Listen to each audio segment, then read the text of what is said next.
ఇంక ఇదిగోండి, ఇక వంట చేయలేదుగా ఈరోజు, కుదరలేదు వంట చేయడానికి నాకు. ఒక పక్క చదువు మంది కొడుతూ ఉన్నారు కదా. ఎందుకండి పెరుగు,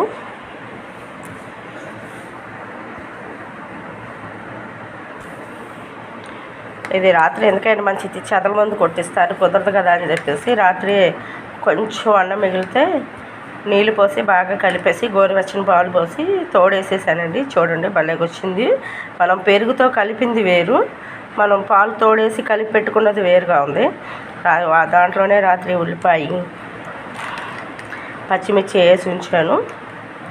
చాలా బాగుంటుందండి ఇట్లా చేస్తే మట్టుకి. మనం అన్నం మిగిలింది తెల్లారి కలుపుకోవటం వేరు పెరుగుతో, మనం కొంచెం నీళ్ళు పోసి అన్నం కలిపి పెట్టేసి గోరువెచ్చ పాలతో తోడేసుకుంటే చాలా బాగుంటుంది ఆ అన్నము.